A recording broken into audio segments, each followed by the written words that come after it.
आज मैं आपके साथ एक अद्भुत कहानी साझा करने जा रहा हूँ। प्राचीन भारत में हमारे महाबोधिसत्व, जिन्हें हम भविष्य के बुद्ध कहते हैं, एक व्यापारी परिवार में जन्मे थे। जैसे जैसे वे बड़े हुए वे 500 व्यापारियों की एक कारवां के नेता बन गए। उन्होंने लंबा रेगिस्तान पार करने के लिए भोजन, पानी और अन्य राशन इकट्ठा किया। एक दिन जब वे दूर के शहरों में अपना माल बेचने जा रहे थे, तो उन्हें एक रेगिस्तान के किनारे आना पड़ा। शहर तक पहुंचने के लिए उन्हें ये रेगिस्तान पार करना था। हमारे बुद्ध भावी इस युवा व्यापारी ने समझा कि दिन में यात्रा करना खतरनाक होगा, क्योंकि सूरज बहुत तेज था और रेत जलते हुए कोयले की तरह गर्म थी। इसलिए उन्होंने निर्णय लिया कि वे रात को यात्रा करेंगे और दिन में आराम करेंगे। दिन में वे अपने बैलगाड़ियों को घेर कर एक वृत्त में लगाते और उसकी छाया में आराम करते।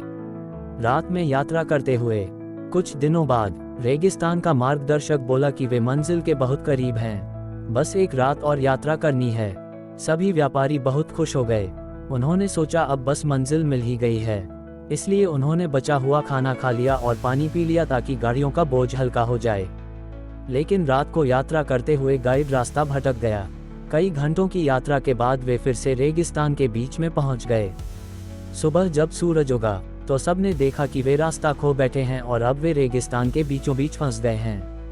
न तो उनके पास पानी बचा था, न खाना। सब बहुत थके हुए थे, प्यास से बेहाल थे और हताश होकर गर्म रेत पर लेट गए, मानो अब जीवन की आशा ही छोड़ दी हो। लेकिन हमारा महाबोधिसत्व हिम्मत नहीं हारे। उन्होंने सोचा, अगर मैं भी हार मान लूं तो सभी की मृत्यु निश्चित है। मुझे एक रास्ता ढूंढना ही होगा।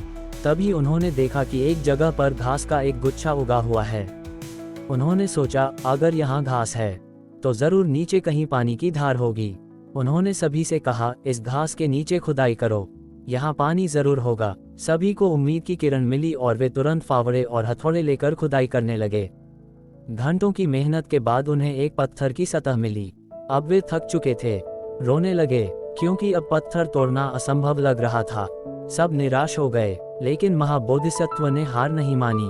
उन्होंने एक निडर बालक को बुलाया और कहा, बेटा, अगर तुम भी हार मानोगे तो हम सब संकट में पड़ जाएंगे। ये हथौड़ा लो और इस पत्थर को तोड़ने की कोशिश करो। यकीन रखो, इसके नीचे जरूर पानी होगा। उस लड़के ने उन पर विश्वास किया, हथौड़ा उठाया और जोर से पत्थर पर वार करने लगा। पहली बार कुछ नहीं हुआ, दूसरी बार भी नहीं, तीसरी बार भी पत्थर नहीं टूटा। लेकिन उस बच्चे ने अपनी पूरी ताकत जुटाई और एक जबरदस्त प्रहार किया। पत्थर टूट गया और वहां से पानी का एक बड़ा फव्वारा फूट पड़ा। सभी लोग खुशी से झूम उठे। सबने पानी पिया, अपने पशुओं को पानी पिलाया और बर्तनों में भर लिया। वे फिर से यात्रा पर निकले और खुशी खुशी शहर पहुंच गए। जब हम जीवन में सफलता की ओर बढ़ते हैं तो राह कठिन लग सकती है। कई बार हमें लगेगा कि अब हमें हार मान लेनी चाहिए, लेकिन याद रखना, आप तभी हारोगे जब आप हार मान लोगे। अगर आप डटे रहो, मेहनत करते रहो, तो एक दिन सफलता जरूर मिलेगी। कभी कभी सफलता बस एक कदम दूर होती है। जरूरत है तो सिर्फ कोशिश की। इसलिए जो भी चीजें आपके जीवन को बेहतर बनाए, जो भी काम आपके जीवन में सुख लाए, वो करें, भले ही वो मुश्किल हो। इसलिए कभी हार मत मानो। अच्छा इंसान बनने से कभी पीछे मत हटो और सफल बनने की कोशिश कभी मत छोड़ो। एक दिन यही मेहनत आपके जीवन को खुशहाल बनाएगी।